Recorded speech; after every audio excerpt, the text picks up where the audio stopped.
These are just a few of the distinguished awards from a long list of such prestigious honors.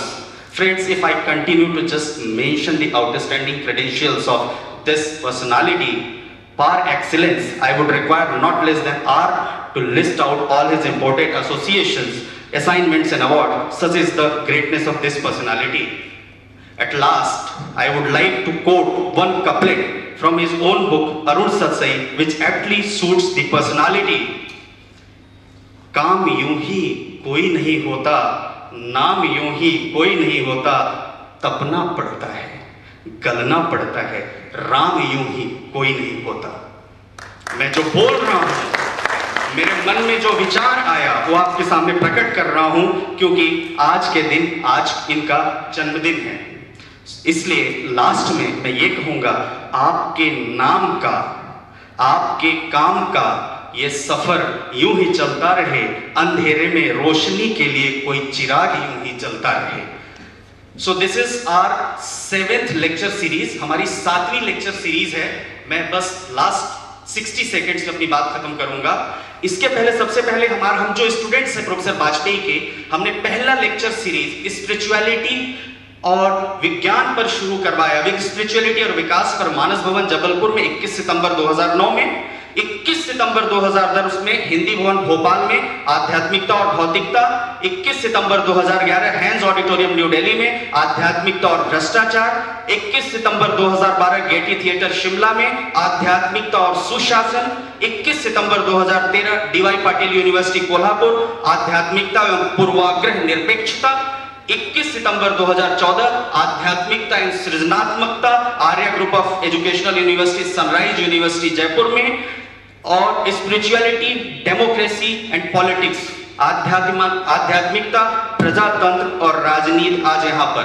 और आज मैं यह भी घोषणा करते हुए अपने शब्द खत्म करता हूं, अपनी वाणी को विराम देता हूं कि अगला प्रोग्राम हम लोगों का इंडोनेशिया में होगा, या तो ऋषिकेश में या इंडोनेशिया में, जैसा कि लोग 21 सितंबर को प्रोफेसर वाजपेयी को बुला रहे हैं। इन्हीं शब्दों के साथ मैं कार्यक्रम की अगली कड़ी में आग्रह करूंगा, चूंकि मेयर साहब को कहीं जाना भी है, मेयर साहब से प्रोफेसर डॉक्टर दिनेश शर्मा जी से यहाँ आए, हम सबको इस अगस्त गैदरिंग को संबोधित करें और प्रोफेसर वाजपेयी के बारे में संबोधित करें। और साथ ही साथ हम लोग यह भी इतने लकी हैं, इतने खुशनसीब हैं कि आप जैसी पर्सनालिटी जो एजुकेशनिस्ट भी है, एकेडमिक्स में भी आपका नाम है, और साथ ही साथ एक सफल मजे हुए पॉलिटिशियन भी हैं। आप हम सभी लोगों के अपने वाणी से हम सभी लोगों को गौरवान्वित करें।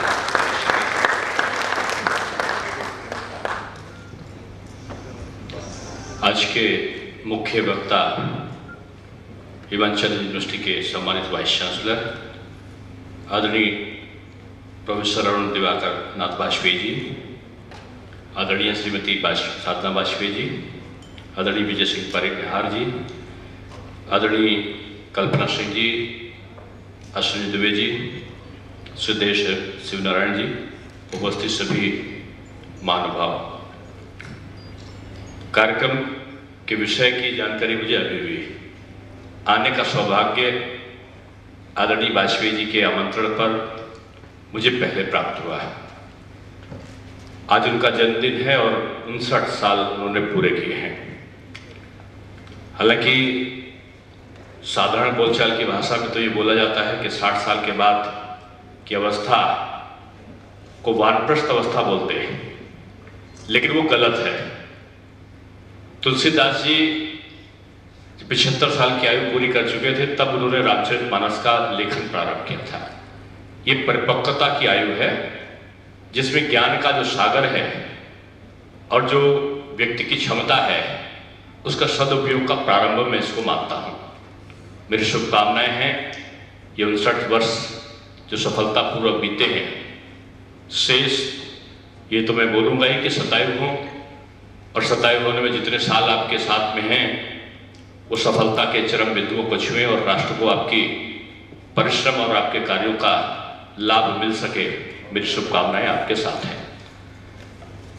आज के इस विषय में आध्यात्मिकता, प्रजातंत्र और राजनीति बड़ा क्लिष्ट, बड़ा सहज और बड़ा विस्तृत चर्चा का केंद्र बिंदु ये विषय है। जहां तक, क्योंकि मैं वाणिज्य का प्रोफेसर हूं और वाणिज्य के लोगों का जो आपकी भाषा विशेष है उससे संबंध कम होता है, लेकिन साधारण बोलचाल की भाषा में आध्यात्मिकता का सीधा तात्पर्य मैं मानता हूं कि जब अपने अंतर्मन की जो आत्मा है उसका जो जागरण सद्विचारों की तरफ अग्रसरित होता है, वहीं से आध्यात्मिकता का भाव व्यक्ति के कार्यों में दिखने लगता है। आज की राजनीति पारदर्शी हो, राजनीति जनता के अनुरूप हो, जो शासन और प्रशासन है वो जनहित में कार्य करे, राष्ट्र हित में कार्य करे, ये सामान्य दृष्टिकोण की बातें हैं। लेकिन इनके साथ साथ जब हम प्रजातंत्र का उल्लेख करते हैं, प्रजा के लिए स्थापित तंत्र की बात करते हैं, तमाम प्रसंग और तमाम राज्यों की समीक्षा हमारे सामने आती है। भारत लोकतांत्रिक देश है, जनता के द्वारा जनता के लिए, जनता के हित में कार्य करने के लिए प्रतिनिधियों का चयन होता है और एक नियम और संविधान के अनुसार कार्य करने की चेष्टा होती है। लेकिन इन सब के साथ साथ आज राजनीति शब्द का जो विश्लेषण किया जाता है वो अपने आप में बड़ा अलग अलग शब्दों का बोध उसमें होता है। कुछ लोग राजनीति को आज व्यवसाय के तौर पे देखते हैं, कुछ लोग राज्य के लिए स्थापित नीति के को ठीक प्रकार से स्थापित करने की बात करते हैं। लेकिन भारतवर्ष एक ऐसा देश रहा है जिसमें लोकतंत्र भी रहा है, अध्यात्म भी रहा है और राजनीति के चरम बिंदुओं को हमने छुआ भी है, और शायद इसी कारण से हम विश्व गुरु के पद पर आसीन हुए हैं। भारत एक ऐसा राज्य है जो केवल अपने लिए नहीं, दूसरों के लिए भी हम सुख की कल्पना करते हैं। भोजन करते हैं तो बोलते हैं कि प्राणियों में सद्भाव हो। हम मनुष्य में नहीं, प्राणियों में भी सद्भाव की बात करते हैं। और हम बोलते हैं विश्व का कल्याण हो। विश्व का कल्याण में हम ये नहीं कहते केवल भारतवर्ष में रहने वालों का कल्याण हो, हम अपने दुश्मन पाकिस्तान और चीन ऐसे लोगों के कल्याण की भी कामना, उसमें संपूर्ण मानव जाति के कल्याण की भावना को हम उद्बोधित करते हैं। हम बोलते हैं विश्व का कल्याण हो, प्राणियों में सद्भावना हो। हम यहां तक राजनीतिक क्षेत्र में कार्य किस प्रकार से किया जाए, राजा का धर्म क्या है, प्रजा का धर्म क्या है, वर्षों वर्षों से हमने इसका विश्लेषण किया है। कौटिल्य के अर्थशास्त्र में जहां चाणक्य ने राजनीति का, अर्थनीति का विभिन्न पहलुओं को उन्होंने दर्शाया, उसको देख कर लगता है कि आज से हजारों साल पहले भी हमारे यहाँ की जो व्यवस्था थी वो विश्व में सर्वश्रेष्ठ व्यवस्था थी और लोग हमारा अनुकरण करते थे, और अनुकरण करने के साथ साथ हमारे कार्यों से उत्प्रेरित होकर अपने वहां भी वो विभिन्न प्रकार के जो उनके कार्य थे उनको ठीक करने का प्रयास वो करते थे। ये अलग बात है कि समय के अंतराल में हमारी व्यवस्थाओं में परिवर्तन आया। जब राजतंत्रीय व्यवस्था थी तो भी अनेक विदेशी शासक हमारे वहां आए, हमारे मंदिरों को लूटा, संपत्तियों को लूटा, देश को बर्बाद किया, और बर्बाद करने के बाद कभी कभी हारकर भागना भी पड़ा। लेकिन केवल एक चीज नहीं लूट पाए थे, वो था हमारा साहित्य और वो थी हमारी संस्कृति। हमारी साहित्य और संस्कृति को वो लूट नहीं पाए। इसका मूल आधार यह था कि हमने न केवल अपने लिए बल्कि दूसरों के लिए कार्य करने की प्रवृत्ति भारतीय व्यवस्था में समाहित की थी। उद्धरण आता है कि चाणक्य से मिलने के लिए एक विदेशी राजा जाता है और वो एक दीपक को जलाकर बैठे कुछ लिख रहे होते हैं। वो थोड़ी देर तक उससे बातें करने के पहले वो अपना कार्य को पूरा करते हैं और कार्य पूरा करने के बाद में उस दीपक को बुझा देते हैं। वो विदेशी मेहमान उनसे पूछता है कि आपने ऐसा क्यों किया है? बोले आप मुझसे व्यक्तिगत मिलने आए हैं और अभी तक मैं दीपक को जला रहा था, इसमें मैं अपने शासकीय कार्यों का निपटारा कर रहा था। अब चूंकि आपसे मैं निजी कार्य करने जा रहा हूं, इसलिए मैंने उस दीपक की रोशनी जो उसमें तेल क्यों खर्च हो, घी क्यों खर्च हो, इसलिए मैंने इसको बुझा दिया, क्योंकि अब मैं अपना व्यक्तिगत काम करने जा रहा हूं। एक उच्च मापदंड की स्थापना हमारे पूर्व का जो इतिहास गौरवशाली परंपराएं थी उसमें कई स्थानों पर दिखता है। चाहे वो महाभारत का युद्ध भी रहा हो तो सुबह से शाम तक सूर्योदय से और सूर्यास्त के पहले तक युद्ध करते थे और उसके बाद में धर्म का अनुसरण करते हुए एक दूसरे से मिलने का भी कार्य होता था और हम स्थापित मापदंडों का पूरी तरीके से पालन करने के लिए उद्यत होते थे। समय के साथ व्यवस्थाएं बदली, समय के साथ हमारी मान्यताएं बदली और इनमें राजनीति को पेशा बनाने की और भी कुछ दृष्टियां आई। लेकिन ये बात सही है कि जहां पर अध्यात्म नहीं होता, जहां अध्यात्म का भाव नहीं होता, जहां आत्मा का जागरण नहीं होता, जहां पर दूसरों के कल्याण की बात अपने अंतर्मन में नहीं होती, वहां एक सर्व सुखदायी शासन व्यवस्था की कल्पना हमारे लिए मुश्किल होती है। इतना निश्चित है कि ये एक ऐसा विस्तारवादी चर्चा का ये विषय है कि इसमें जितनी भी चर्चा की जाएगी कम होगी। ये सौभाग्य है लखनऊ का कि एक विद्वत पुरुष हमारी इस भूमि पर आए हैं। और निश्चित रूप में भारत के बारे में तो कहा जाता है कि जो पहाड़ है वो देवभूमि है, और देवभूमि से जो आता है निश्चित रूप में देववाणी का अंश उसमें समाहित हो जाता है। आदरणीय वाजपेयी जी हिमाचल की पवित्र भूमि से यहाँ पर पधारे हैं। हालांकि भारतवर्ष तो पूरा एक है, और पूरा एक है तो उसमें कोई अलगाव नहीं होता, लेकिन हमारे यहाँ भी संबोधन में होता है देवियों देवताओं नहीं कहते, देवियों सज्जनों बोलते हैं। और देवियों सज्जनों बोलते हैं तो पुरुष को हम थोड़ा सा अन्याय कर देते हैं। लेकिन मैं पहाड़ पे जाता हूं तो मैं बोलता हूं देवियों देवताओं, क्योंकि देवतुल्य कार्य करने के लिए उद्रत जो हो, सत्य विचारों की तरफ अग्रसरित जो हो, और एक उच्च विचारों को, उच्च मापदंड को लेकर कार्य करने के लिए उत्प्रेरित जो लोग भी हों, वो देवता के समान काम करने के लिए वो समान होते हैं। लेकिन मैं एक विद्वान से पूछ रहा था वाजपेयी जी कि आखिर महिलाओं को तो देवी बोल देते हैं, पुरुष को देवता क्यों नहीं बोलते हैं? फिर मैंने अपने आप में इसका विश्लेषण किया, और विश्लेषण करने के बाद में मुझे समझ में आया कि भारत की परंपरा पृथ्वी से लेकर नहीं, ये ऊपर तक पहले से स्थापित है। भगवान के वहां क्या है कि पहले से वो बोलते हैं, पहले देखिए जितना इंपॉर्टेंट डिपार्टमेंट है उन्होंने महिलाओं को दे दिया। ब्रह्मा जी का मंत्रिमंडल है, शिक्षा मंत्रालय सरस्वती माता के पास में, वित्त मंत्रालय लक्ष्मी जी के पास में, जो रक्षा मंत्रालय वो दुर्गा जी के पास में।